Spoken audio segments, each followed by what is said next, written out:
श्रीमद्भागवत भगवान की है आरती, पापियों को पाप से ही तारती। भगवान की है आरती, पापियों को पाप से है तारती। ये अमर ग्रंथ ये मुक्ति की पंथ ये पंचम वेद निराला, नवयुग जागाने वाले।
बोलो श्रीमद्भागवत महापुराण की श्री कृष्ण दिव्यायन वेदव्यास जीव की, श्री शुक मुनि की, श्री सुत मुनि की, परीक्षित महाराज की, शनकादि ऋषि बिंदों की, नैमिषारण्य क्षत्रों की, उपस्थित समस्त भक्त बिंदों की, उपस्थित समस्त मातृबिंदों की, उपस्थित समस्त भक्त बिंदों की, सर्वजननी महती धर्म सेवा की, श्रीमद्भागवत सप्ताह ज्ञान यज्ञों की, भागवत सप्ताह ज्ञान यज्ञ प्रथम दिवस की, आज के आनंद की, जय जय श्री राधे श्याम निताई गौर हरि हरि। शुद्धि भक्तबिंदगण, আমরা আজ শ্রীমদ্ ভাগবত মহাপুরাণের মাহাত্ম্য এবং প্রথম দিবসের পাঠ আস্বাদন করব। এই যে মহতী সভা, সর্বজনীয় মহতী ধর্মসভার অনুষ্ঠানে 4টি গ্রামের ভক্তবৃন্দগণ একত্রিত হয়ে উক্ত অনুষ্ঠান শুরু করেছেন এবং এটা হলো চতুর্থ বার্ষিক উৎসব। বিগত 3 বছর এদের উৎসব হয়েছে, এটি হলো চতুর্থ বার্ষিক।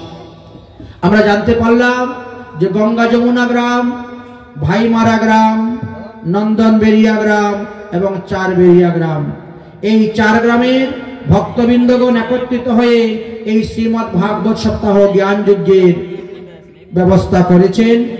এই ভাগবত সপ্তাহ জ্ঞান যজ্ঞ যারা শ্রবণ করবেন শ্রদ্ধার সহিত, ভক্তির সহিত, প্রেমের সহিত, তাদেরকে পুনরায় আর মাতৃগর্ভে এসে জন্মগ্রহণ করতে হবে না। এই শ্রীমদ্ ভাগবত মহাপুরাণে 5,75,000টি অক্ষর আছে, 18,000 শ্লোক আছে, 335টি অধ্যায় আছে। এবার আমরা সেই ভাগবত আস্বাদন করব। ভাগবতের মহিমার কথা 2টি স্তরে বর্ণনা করে গিয়েছেন, এক হলো পদ্মপুরাণে আর এক হলো স্কন্দ পুরাণে।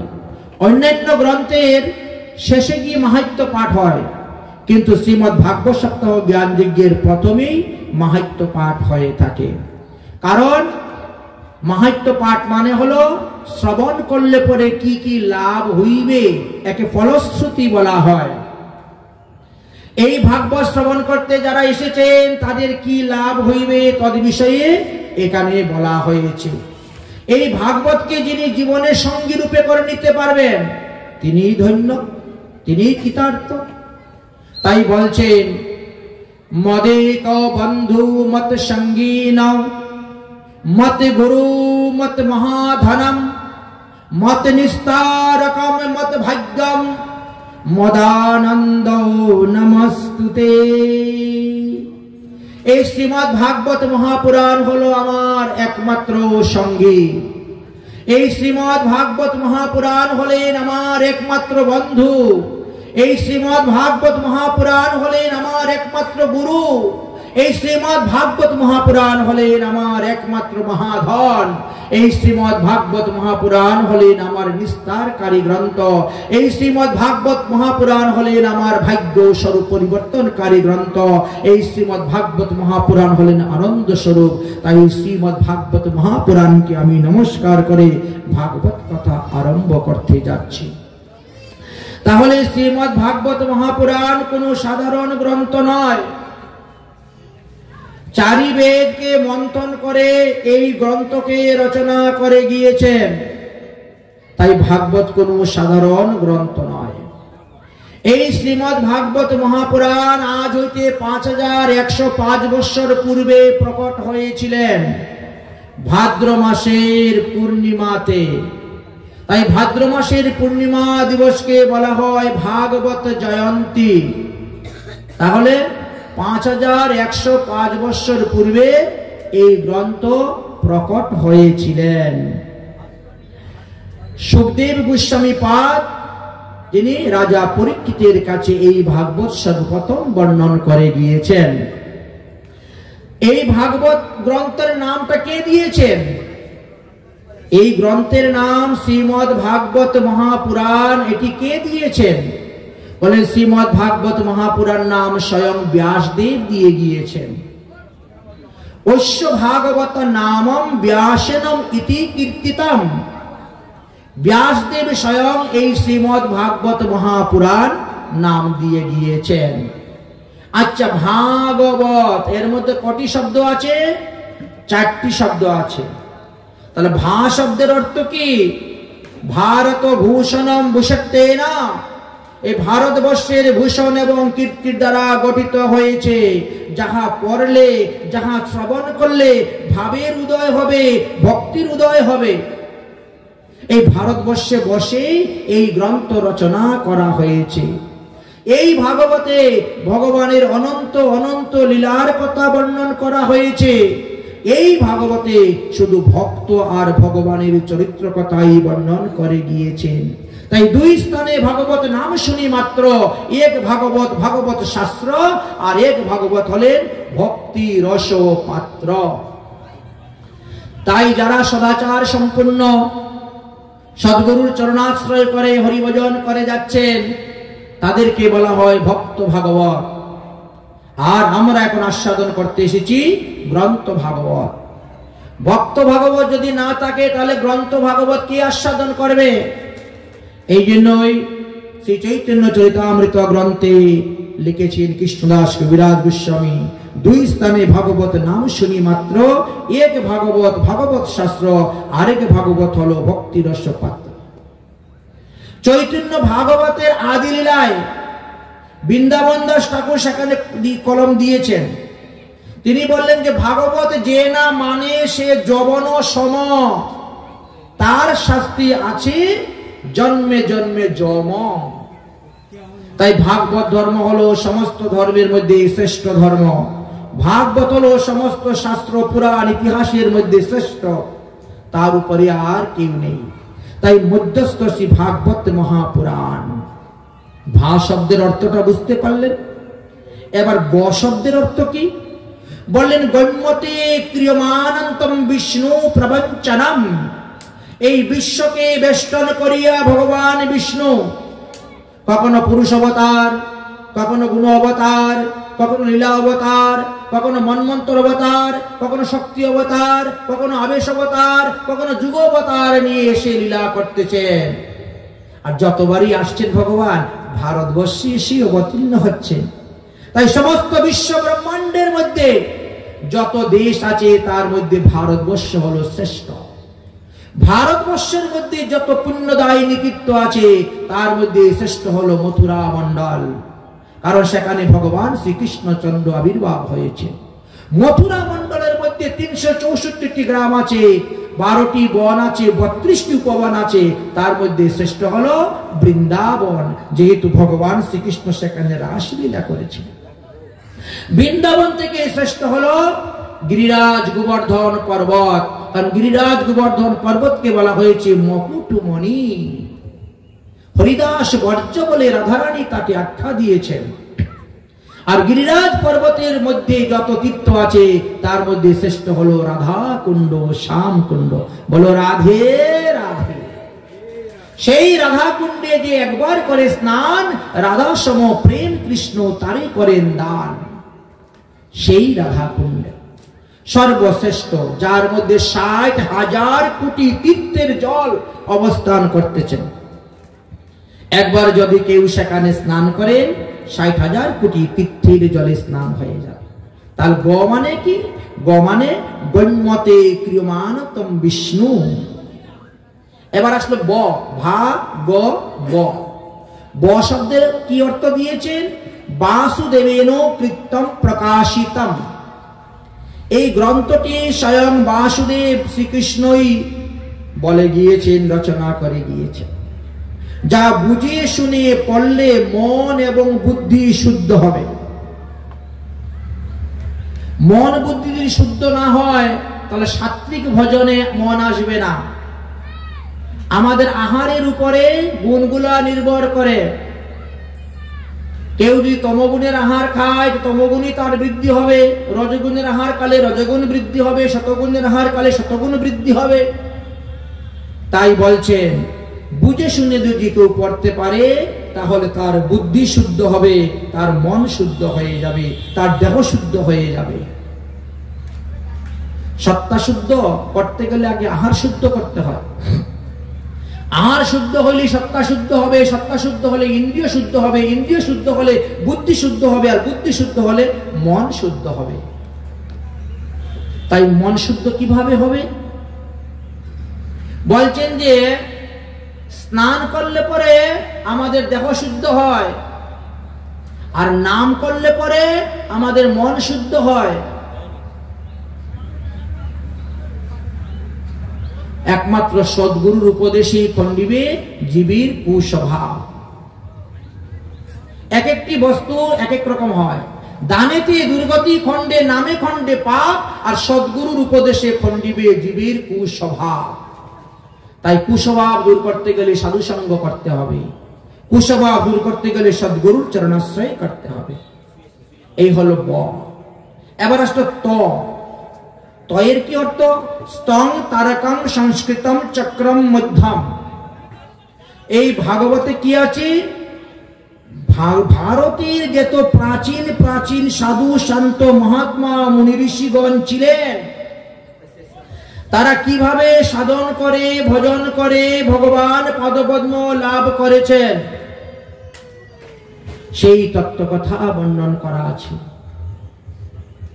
আমরা সেই সমস্ত মহাত্মাদের জীবনী কথা শ্রবণ করে আমরা যদি সেইভাবে ভজন করতে পারি, তাহলে আমরাও এক জন্মে, এই জন্মেই ভগবান পদপদ্ম লাভ করতে পারবো। আমরাও পুনরূপী জননাম, পুনরূপী মরণাম, পুনরূপী মাতৃ জঠরে শয়নম কিতাব জ্বালা থেকে মুক্তি লাভ করতে পারবো। তাহলে বুঝতে পারলেন এখন ভা মানে কি? ভগবত প্রাপ্তি। ভা শব্দে কীর্তিবাচক, গ শব্দে জ্ঞানবাচক, আর বৎ শব্দে বরিষ্ঠ বচনং বস্তু নির্দেশম বাচক হয়েছে। তাহলে ভাগবত শ্রবণ করলে কি হবে? ভাগ্যের পরিবর্তন হয়ে যাবে। ভাব ভক্তি লাভ হইবে, আবার ভাগবতের দ্বারা তোমার জীবিকাও লাভ হইবে। তাহলে ভাগবত কি সাধারণ গ্রন্থ? সাধারণ গ্রন্থ নয়। ভাগবত হলো সাক্ষাৎ ভগবানের স্বরূপ। ভাগবত হলো ভগবানের মুখনিসৃত বাণী। ভাগবত হলেন পঞ্চম বেদ। ভাগবত হলো সমস্ত বেদ, বেদান্ত, উপনিষদ, গীতা আদি গ্রন্থের সার বস্তু। ভাগবত হলো রস সিন্ধু। ভাগবত হলো জ্ঞান ভক্তি বৈরাগ্যের সমুচ্চয়। ভাগবত হলো প্রেম ভক্তি প্রদায়িনী গ্রন্থ। ভাগবত মানুষকে সারূপ্য মুক্তি প্রদান করেন। ভাগবত ধর্মকে পরম ধর্ম দ্বারা মানুষ শান্তি ক্লান্তি লাভ করতে পারেন। ভাগবত মানুষকে ভাগবত বানিয়ে দিতে পারে। কিন্তু দুর্লভম কথালুকে শ্রীমদ্ভাগবতম ভূভা কুটি জন্মৌ সহস্রৈকেন পুণ্যং নৈব তুম লভ্যতে। অল্প ভাগ্যের দ্বারা ভাগবত শ্রবণ করার সুযোগ পাওয়া যায় না, সমান পাওয়া যায় না। দেখেন তো কজন লোক এসেছেন ভাগবত কথা শ্রবণ করতে, কিন্তু এখানে যদি একটা অর্কেস্ট্রার ব্যবস্থা করতেন, দেখতেন তো লোকের ভিড়, জায়গা দিতে পারতেন না। কারণ ভাগবত শ্রবণ করতে পারে তারাই যাদের বহু বহু জন্মের পুণ্য একত্রিত হয়েছে, সুকৃতি একত্রিত হয়েছে। যারা ভাগবত কথা শ্রবণ করতে এসেছেন মনে করবেন যে পূর্বজন্মের পুণ্য ফল ছিল। এই জন্য এই ভাগবত কথা শ্রবণ করা রুচি এসেছে, সময় এসেছে। এই জন্য এখানে বললেন দুর্লভম কথা লোকে শ্রীমদ ভাগবতম ভুবা কোটি জন্ম সম্মুখেন পুণ্যং তু লভ্যতে। মানে বহু জন্ম, এক জন্ম নয়, অনেক জন্ম, বহু বহু জন্মের ভাগ্য যদি একত্রিত হয়, তাহলে এই ভাগবত কথা শ্রবণের সময় এবং সুযোগ পাওয়া যায়। আমাদের কলিযুগের মানুষ তো বড় চতুর, মনে করে বাড়ি ঘরের কাজটা সমাপ্ত করে সন্ধ্যা আরতি দিয়ে তারপরে আসবো ভাগবত পাঠ শ্রবণ করতে। কেউ মনে করে আচ্ছা 7 দিন ধরে তো পাঠ হবে, কালকে যাব, পরশু যাব। কিন্তু শ্রবণম মঙ্গলম, যতই শ্রবণ করবেন ততই মঙ্গল হবে। ওরে বোন, এই যে আজকাল করে করে সময়টা কাটাচ্ছ, নিঃশ্বাসের তোর বিশ্বাস নেই, কখন দেহ থেকে প্রাণ পাখি চলে যাবে তখন তুমি কি করবে? তাই মহাজনগণ বলছেন আমাদেরকে, আজকাল করে সময় কাটাবেন না, কালকে যাহা করবে বলে সিদ্ধান্ত নিয়েছো আজকেই তাহা করো, আজকে যাহা করবে বলে সিদ্ধান্ত নিয়েছো এখনই তাহা করো। কারণ নিঃশ্বাসের কোনো বিশ্বাস নেই।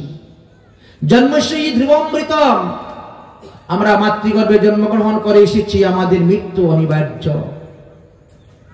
তাই এভাবে আজকাল করে করে মনকে ভরকাবেন না, ভাগবেন না, বুঝলেন? ভগবানের ভজন যত তাড়াতাড়ি করতে পারেন ততই ভালো।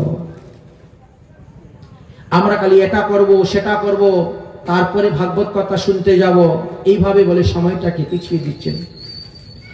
অরে মন কত না বাড়াবে নীতি, তুমি কত না বাড়াবে নীতি,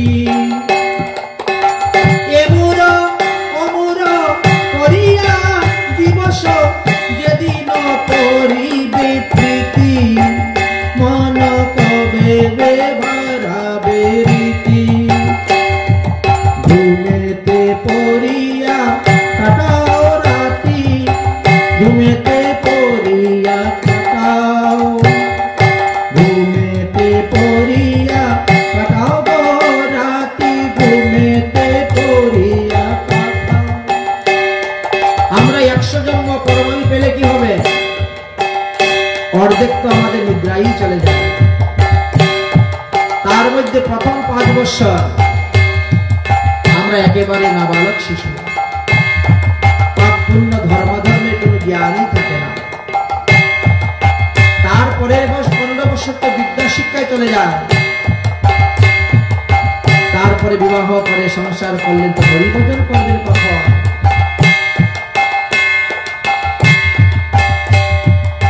আজি কালি করিয়া পকরে করেছ ভার, এ পক্ষ সে পক্ষ মা, আজি কালি করি পক্ষ করিছ পার, এ পক্ষ সে পক্ষ মা, এ মাস ও মাস করিয়া আয়নে ফেলিয়া দিয়েছ মা, ফেলিয়া দিয়েছ মা। আজকাল করে করে আমাদের সপ্তাহ চলে যায়, মাস চলে যায়, বৎসর চলে যায়, তথাপি আমরা ধর্মের প্রতি অগ্রসর হই না।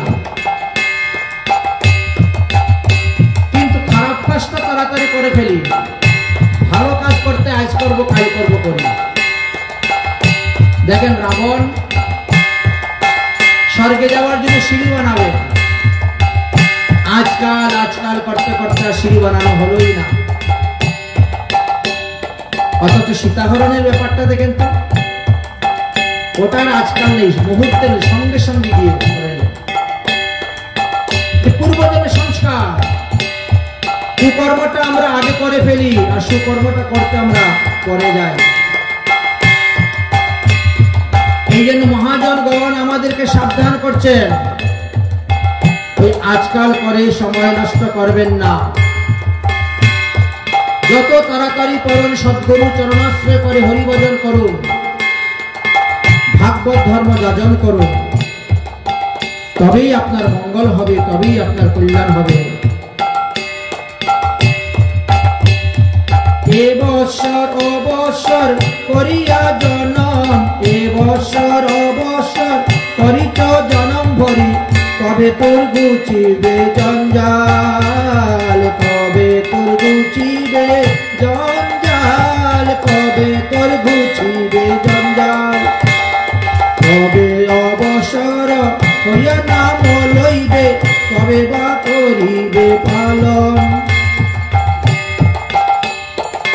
কবে তুমি কাজ থেকে অবসর হয়ে ভগবানের ভজন করবে, আর কবে বা তুমি এই ভাগবত ধর্ম যাজন করবে। তাই প্রমানন্দ করেছে,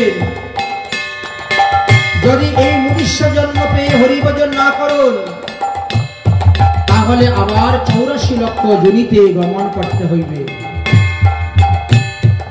84 লক্ষ যোনি ভ্রমণ করতে হইবে। তাই আমাদেরকে সাবধান করছেন, বলছেন ভাগবত ধর্ম যাজন করো। এই ভাগবত ধর্ম কোন সাধারণ ধর্ম নয়।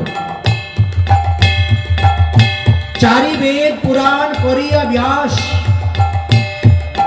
তথাপি না পাইলা চিত্তেতে প্রকাশ। যখন ভাগবত তিনার জিহ্বায় স্ফুরিল, ততক্ষণে চিত্ত বুদ্ধি নির্মল হইল। আমাদের যে 4টি বেদ আছে, এই 4টি বেদকে বলা হয়েছে দধি, আর ভাগবত হলেন নবনীত। চারি বেদ দধি ভাগবত নবনীত, চারি বেদ দধি ভাগবত নবনীত। কে মন্থন করেছেন সেই দধিকে? সুখদেব গোস্বামী পাদ। আর এই নবনীত কে খেয়েছিলেন? পরীক্ষিত মহারাজ, তাই না? আর এই ভাগবত রূপী সুধামৃত পান করে তিনি অমর হয়ে গিয়েছিলেন। তাই যারা বুদ্ধিমান ভক্ত, তাদের দেহের মধ্যে যতক্ষণ প্রাণ আছে ততক্ষণই ভাগবত কথা শ্রবণ করবেন।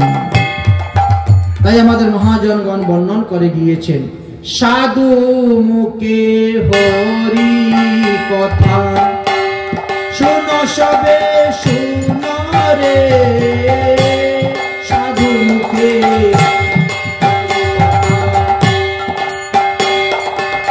শুনো। এই ভাগবত পাঠ করার অধিকার কে? এই ভাগবত শ্রবণ করার অধিকার কার? এই বিষয় নিয়ে আলোচনা হয়েছে প্রথম স্কন্ধ। আমরা যখন প্রথম স্কন্ধ আলোচনা করব তখন আপনারা বুঝতে পারবেন সবকিছুতে অধিকার প্রয়োজন হয়। বিনা অধিকারে জ্ঞান শোভা পায় না। তাই ভাগবত কার মুখ থেকে শ্রবণ করতে হবে? সাধু মুখ থেকে। অবৈষ্ণবস্য মুখাদ গৃণম প্রতম হরি কথামৃতম শ্রবণম নৈব কর্তব্য সর্প উচিষ্ট পয়ুযথা। বড় সুন্দর বর্ণন করে গিয়েছেন। সুকমুখে ভাগবত কথা শুনো সবে শুনো রে, সুকমুখে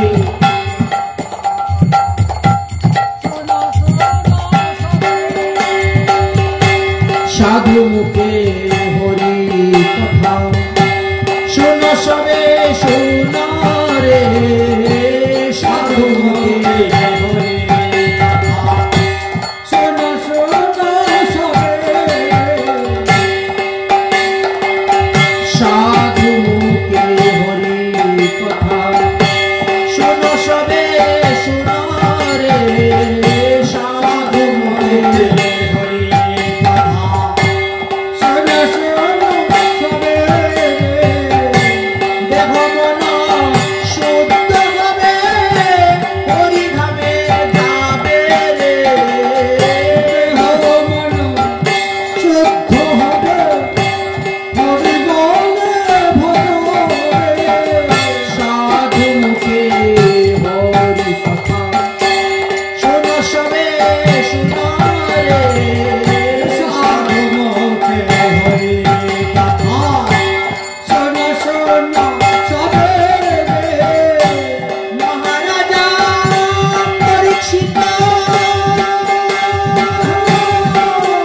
আমরা সেই শ্রীমদ্ ভাগবত মহাপুরাণে এখন প্রবেশ করতেছি।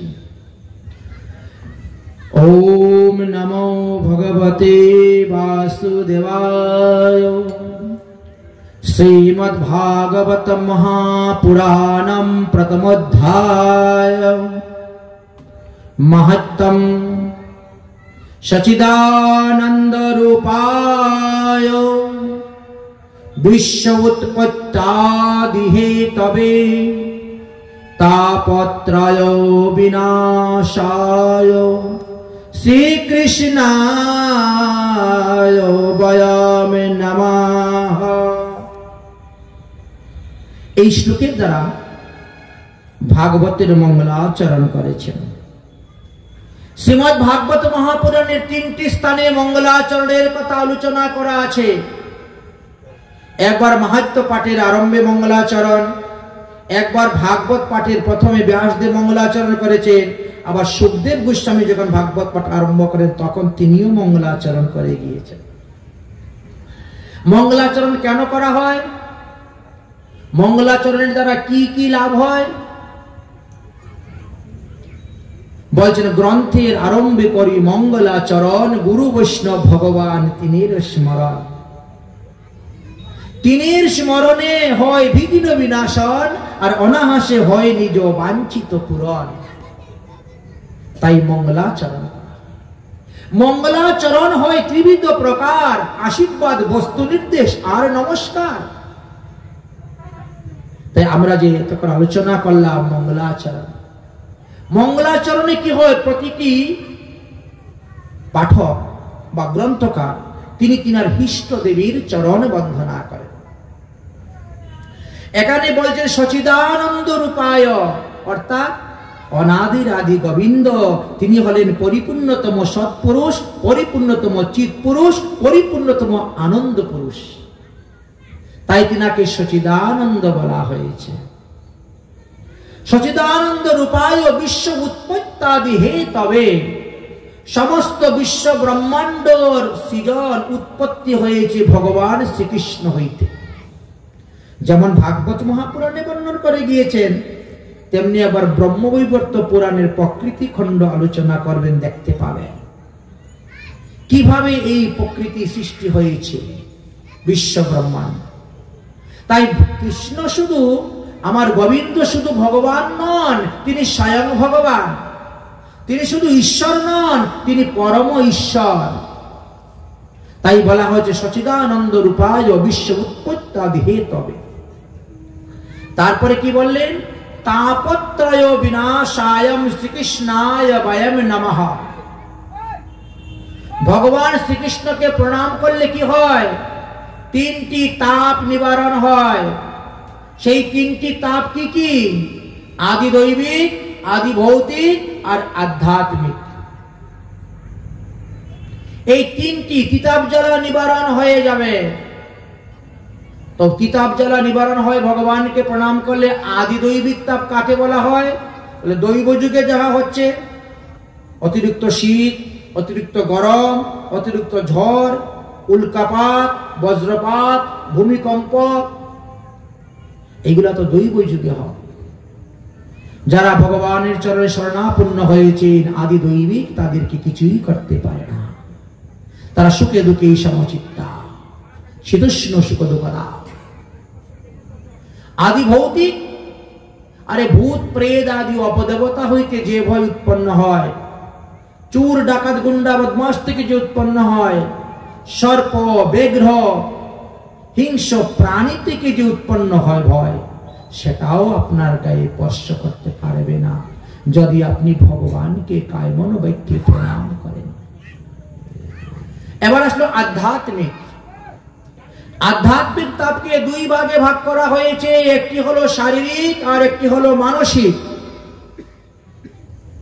শারীরিক হলো এই যে বায়ু, পিত্ত, কফ, জ্বর, সর্দি, মাথা ব্যথা, পেট ব্যথা, ডায়াবেটিস, সুগার, প্রেসার, এগুলাকে বলা হয় শারীরিক। মানসিক রোগ সুখ ব্যাধি নাই, টাকা পয়সা অনেক আছে, কিন্তু পরিবারে কোনো শান্তি নাই, সুখ নাই। পরিবারের কেউ কাউকে মানে না, কেউ কারো কথা শুনে না, কেউ কারোর প্রতি শ্রদ্ধা ভক্তি প্রদর্শন করে না। এই দুইটাকে বলা হয়েছে আধ্যাত্মিক তাপ। তো এই তাপটা আসলো কোথার থেকে? বলে পূর্বজন্মের কর্মের ফল। পূর্বজন্মের কর্মের ফল। পূর্ব জন্মে আমরা যে ভালো কাজ খারাপ কাজ যা কিছুই করেছি তার ফল তো আমাদেরকে ভোগ করতে হচ্ছে এই জন্মে এসে। এই জন্য এই কর্মটাকে বলা হয়েছে প্রারব্ধ কর্ম। প্রারব্ধ কর্ম ভোগ করতে এসে যদি আবার নতুন ভাবে কিছু প্রারব্ধ কর্ম তৈরি করেন, সেটা ভোগ করতে আবার আসতে হবে, সেটা ভোগ করতে আবার আসতে হবে। এইভাবে করে জীবকে 84 লক্ষ যোনি ভ্রমণ করতে হয়। কিন্তু শ্রীমদ্ ভাগবত মহাপুরাণের মঙ্গলাচরণেই বললেন, আমরা যদি ভগবান শ্রীকৃষ্ণকে কায় মনোবাক্যে প্রণাম করি তাহলে আমাদেরকে আর মাতৃগর্ভে আসতে হবে না। কারণ শাস্ত্রে বলছেন, দশ অশ্ব মেধাদি পুনরেতি জন্ম কৃষ্ণ প্রণাম ন পুনর্ভবায়। যারা 10টি অশ্বমেধ যজ্ঞ করেছে তাকেও মাতৃগর্ভে এসে জন্মগ্রহণ করতে হবে। কিন্তু যারা প্রতিদিন শ্রদ্ধা সহিত, প্রেমের সহিত, ভক্তির সহিত, বিধি বিধানের সহিত ভগবানকে প্রণাম করে যাচ্ছেন তাকে আর মাতৃগর্ভে আসতে হবে না। এমনই ভগবানের মহিমা। তাহলে ভগবানকে প্রণাম করবেন, ভগবানকে নমস্কার করবেন। নমস্কার কত প্রকার? নমস্কার 4 প্রকারের আছে, 4 ভাবে করা যায়। জয় শব্দ উচ্চারণ পূর্বক চরণ স্পর্শ করাকে বলা হয় অভিবাদনম। সাষ্টাঙ্গে প্রণাম যদি করেন সেটা সাষ্টাঙ্গ প্রণাম হচ্ছে। পদ, শির, কর, জানু, বক্ষ, চক্ষু, মন, বাক্য এই 8টির দ্বারা প্রণাম করলে আপনার হয়ে যাচ্ছে সাষ্টাঙ্গিক। পঞ্চাঙ্গ প্রণাম করতে পারেন। 2 কর, 2 জানু, শির, বাক্য, মন এই 5টি অঙ্গের দ্বারা স্পর্শ করে প্রণাম করিবেন তখন। আর হাত জোর করে যদি নিজের মাথায় নিজে হাত দেন, গোবিন্দায় নমঃ, মাধবায় নমঃ, বৃন্দাদেভ্যৈ নমঃ, ভাগবত মহাপুরাণ নমঃ, এই যে বলছি একে বলা হয় নমস্কার। নকারের অর্থ কি? নমস্কারের মধ্যে 4টি অক্ষর আছে না? নকার অর্থ নিষেধার্থক, মকার অর্থ অহংকার। অর্থাৎ নমস্কারের দ্বারা আমাদের অহংকার অভিমান খণ্ডিত হয়। এই নমস্কারটা না একটা যজ্ঞের স্বরূপ। এই জন্য ভাগবত গ্রন্থের আরম্ভ করতে গিয়ে ভগবানকে প্রণাম করে ভাগবত কথা শুরু করেছেন। নমস্কারং স্মৃতম যজ্ঞম সর্ব যজ্ঞেষু চ উত্তমম নমস্কারেণ একেন নরম প্রত্যম হরিম ব্রজে। এই নমস্কারের দ্বারা মানুষ সমস্ত পাপ থেকে মুক্ত হয়ে হরিধামে গমন করতে পারে। তীর্থকুটি সহস্রাণি তীর্থকুটি শতানি চ নারায়ণম প্রণামস্য কলগ্না হন্তি সুরসি। যত তীর্থ আছে সমস্ত তীর্থ ভ্রমণ করে আপনি যে পুণ্য ফল লাভ করতে পারবেন, কায় মনোবাক্যে ভগবানকে একবার প্রণাম করলে সেই ফল লাভ করতে পারবেন। ভগবানকে প্রণামের সময় আপনার কপালে যতগুলা ধুলি লাগবে, আপনার 2 হাতের কনিতে যতগুলা ধুলো লাগবে, আপনার 2 হাঁটুর মধ্যে যতগুলা ধুলি লাগবে, তত 1000 বৎসর আপনি নিত্যধামে বাস করতে পারবেন। দণ্ডবত প্রণাম কুরুতে বিষ্ণুবে ভক্তি ভাবিত রেণু সংকতে বসতে স্বর্গে মন্মন্তরং শতং নরঃ। এতটুকুই শক্তি প্রণামে। কিন্তু আমরা তো বিধির সহিত প্রণাম করি না। আজকাল কেউ 1 হস্তে প্রণাম করে, কেউ জুতা পায়ে দিয়ে প্রণাম করে, কেউ আস্তে আস্তে কোমরটা নইয়ে 2 হাত দিয়ে প্রণাম করে। পঞ্চাঙ্গে প্রণাম করার লোক তো বড়ই কম। ষষ্ঠাঙ্গে। ষষ্ঠাঙ্গে প্রণামের তো আরো বেশি মহিমা। রেণু মণ্ডিত গাত্রাস্য কণাদেহ সমম্বিতম তাবৎ বর্ষ সহস্রাণি বিষ্ণু লোক মহীয়তে। এতটুকুই লাভ। কৃত্বাবি বহুব পাপং নরা মোক্ষ সমম্বিতম। আমরা কামের বশীভূত হয়ে, লোভের বশীভূত হয়ে, ক্রোধের বশীভূত হয়ে বহুবিধ পাপ করে থাকি। বাক্যের দ্বারা, মনের দ্বারা, দেহের দ্বারা পাপ করে থাকি। এই সমস্ত পাপ থেকে মুক্তি লাভের একটি সহজ উপায় হলো ভগবানকে প্রণাম করা। কৃত্বাবি বহুব পাপং নরো মোহ সমম্বিতা ন জানতি নরকং নত্বা সর্ব পাপো হরো হরি। ভগবানের এক নাম হরি। যখন কেউ কায় মনোবাক্যে তিনাকে প্রণাম করেন তখন কি হয়? তিনি তার সমস্ত পাপকে হরণ করে নিয়ে নেন। হরি হরণ করেন। আমরা খালি এতদিন শুনেছি ভগবান মাখন চুরি করে, ভগবান বসন চুরি করেছেন, ভগবান গোপীদের মন চুরি করেছেন, কিন্তু ভগবান যে ওই যারা যারা তার চরণে আশ্রয় নিয়েছে তাদের সমস্ত পাপ হরণ করে নিয়েছেন, এটা তো কেউ বলে না। একটা মহান গুণ। ব্রজে প্রসিদ্ধ নবনীত চৌরম গোপাঙ্গনানাম দুর্কুল চৌরম অনেক জন্মার্জিত পাপ চৌরম চৌরাগ্রগণ্যং পুরুষম নমামি। ভগবান শ্রীকৃষ্ণ হলেন সমস্ত চোরের অগ্রগণ্য। যারা ভগবান শ্রীকৃষ্ণের চরণে আশ্রয় নিয়েছেন তার পিতৃকুল, মাতৃকুল, শ্বশুরকুল উদ্ধার হয়ে যাবেন। পিতৃকুলের 7 পুরুষ, মাতৃকুলের 7 পুরুষ, শ্বশুরকুলের 7 পুরুষ উদ্ধার হয়ে যায়। আসুন সেই ভগবানকে প্রণাম করে ভাগবত কথা আরম্ভ করি। कृष्ण जिनका नाम है और गोकुल जिनका धाम है, ऐसी भगवान को बारंबार प्रणाम है। ऐसी भगवान को बारंबार प्रणाम है। कृष्ण जिनका नाम है, गोकुल जिनका धाम है। कृष्ण जिनका नाम है, गोकुल जिनका धाम है। ऐसी भगवान को बारंबार प्रणाम है। ऐसी भगवान को बारंबार प्रणाम है।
नट दादी माखन खावे, ग्वाल बाल संग धेनु चरावे, ऐसी सी गोपाल को बारंबार प्रणाम है, ऐसी सी गोपाल को बारंबार प्रणाम है। कृष्ण जिनका नाम है, गोकुल जिनका नाम है, ऐसी सी भगवान को बारंबार प्रणाम है, ऐसी सी भगवान को बारंबार प्रणाम। बोलो कृष्णचंद्र भगवान की। তাই গ্রন্থের আরম্ভে করি মঙ্গলাচরণ। মঙ্গলাচরণে অনাদির আদি গোবিন্দ কি প্রণাম করলেন। আচ্ছা, এখন সবাই তো মনে মনে হয়তো ভাবছেন, আমরাও তো প্রতিদিন গোবিন্দকে প্রণাম করি, তাহলে আমাদের তিতাব জ্বালা কেন নিবারণ হচ্ছে না? শাস্ত্রে যে বললেন ভগবানকে প্রণাম করলে তিতাব জ্বালা নিবারণ হয়, তাহলে আমাদের তিতাব জ্বালা কেন নিবারণ হচ্ছে না? কেন আমাদের তিতাব জ্বালা দিন দিন বেড়ে যাচ্ছে বেড়ে যাচ্ছে? বলে তাহলে আপনি একটু গন্ডগোল করতেছেন মনে হয় প্রণামের মধ্যে, বিধি বিধানের মধ্যে। যদি গন্ডগোল না করতেন তাহলে তো হতো না। আচ্ছা, গন্ডগোলটা কি সেটাও তো জানার দরকার। এই জন্য ভাগবত সপ্তাহকে বলা হয়েছে জ্ঞান যজ্ঞ। এখানে আসলে পরে কি হবে? জ্ঞান লাভ হবে। অজ্ঞানে করে পাপ আর জ্ঞানে করে। যখন জ্ঞান লাভ হবে তখন সেই পাপে নাশ হয়ে যাবে। তাহলে আমরা প্রণাম করতে গেলে কি কি ভুল করি? সেই ভুলের কারণে প্রণাম করা সত্ত্বেও আমাদের তিতাব জ্বালা নিবারণ হচ্ছে না, সেটাও জানার প্রয়োজন আছে। প্রথম ভুলটা আমাদের কি দেখেন? আমরা এক হস্তে প্রণাম করি। আমাদের সনাতন ধর্মে এক হস্তে প্রণামের কোনো বিধান নাই, কোনো বিধি নাই। জন্ম প্রবৃত্তি ইয়াত কশ্চিৎ পুমান ভৈ ধর্ম আচরে। জন্ম থেকে আরম্ভ করে এই পর্যন্ত আপনি যত সৎকর্ম করেছেন, যত পুণ্যকর্ম করেছেন, যদি ভুল বশত একবার আপনি কাউকে এক হস্তে প্রণাম করেন, তৎ নিষ্ফলম জানতে এক হস্তেন অভিবাদনম।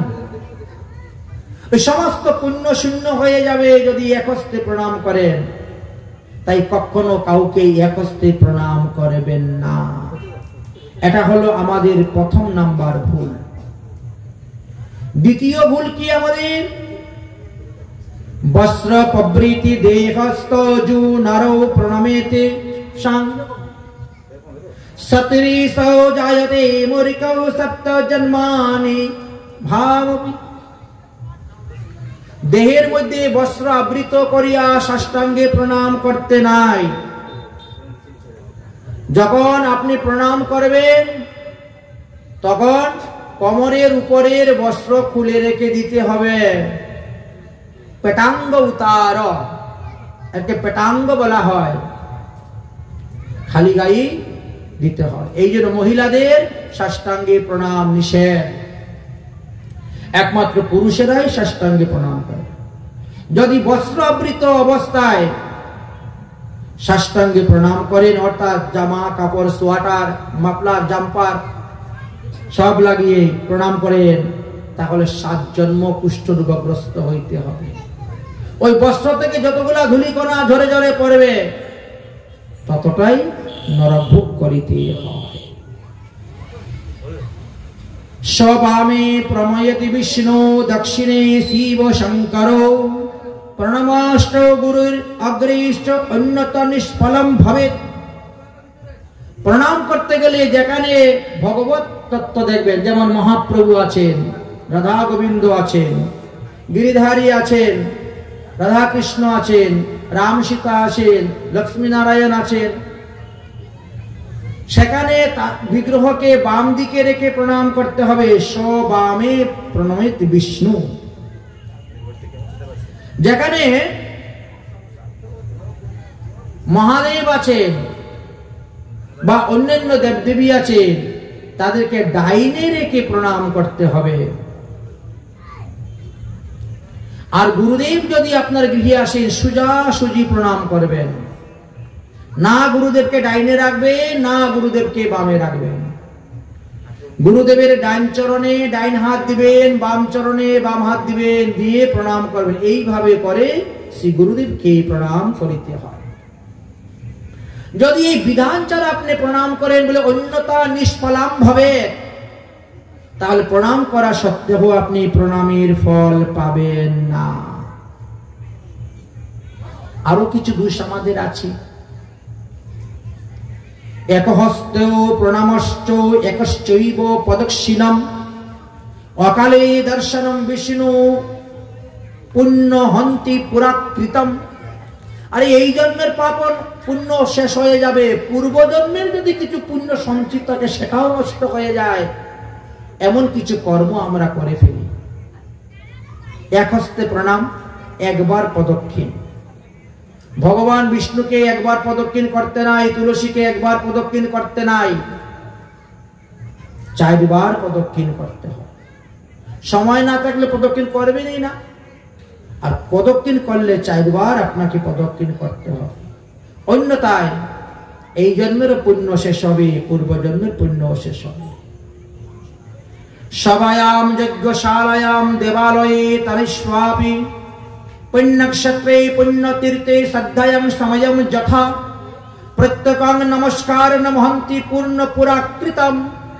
এই যে ভাগবত সপ্তাহ চলছে, এই স্থানে আসার পরে একটা মাত্র প্রণাম করেই বসে যাবেন, পৃথক পৃথক ভাবে সবাইকে প্রণাম করতে যাবেন না।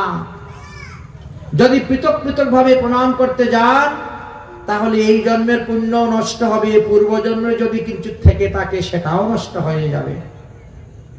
তাই বলছেন ভাগবত সভা, যজ্ঞশালা, দেবালয়, পুণ্যক্ষেত্র, পুণ্যতীর্থ, ভাগবত পাঠ, গীতা পাঠ আদি অধ্যয়নে একটাই মাত্র প্রণাম করে সেই স্থানে বসে যেতে হয়। ভগবানকে প্রণাম করার সময় কিছু নিয়ম মেনে চলতে হয়। অগ্রে পৃষ্ঠে বাম ভাগে সমীপে গর্ভ মন্দিরে জপ হোম নমস্কারং কুর্যাৎ কেশবালয়ে, এগুলা নিষিদ্ধ। গর্ভ মন্দিরের ভিতরে বসে মন্ত্র জপ করতে নাই, হোম যজ্ঞ করতে নাই, প্রণাম করতে নাই। এই জন্য বাইরে এসে প্রণাম করতে হয়, না হলে আমাদের নিষ্ফল হয়। প্রণামের বিধান দিয়েছেন, পরিক্রমার বিধান দিয়েছেন। এক চন্দ্রী, চন্দ্রীকে একবার পরিক্রমা করলেও পুণ্য ফল হবে, এতে কোনো পাপ হবে না, লোকসান হবে না। রবৌ সপ্ত, অর্থাৎ সূর্যকে 7 বার প্রদক্ষিণ করতে হয়। তিস্র গণদায় আপত্তা, গণেশকে 3 বার প্রদক্ষিণ করা যায়। 4 কেশবালয়, তাই ভগবানের মন্দিরকে 4 বার প্রদক্ষিণ করবেন। আর শিবে অর্ধ প্রদক্ষিণা, মহাদেবকে অর্ধবার প্রদক্ষিণ করবেন। তাহলে এখানে যে শ্লোক বলেছেন ভগবানকে প্রণাম করলে তিতাব জ্বালা নাশ হয়, এটা ধ্রুব সত্য, এটা মিথ্যা নয়। কিন্তু বিধি বিধান অনুসারে যদি প্রণাম করেন তাহলেই আপনি সেই ফল লাভ করতে পারবেন।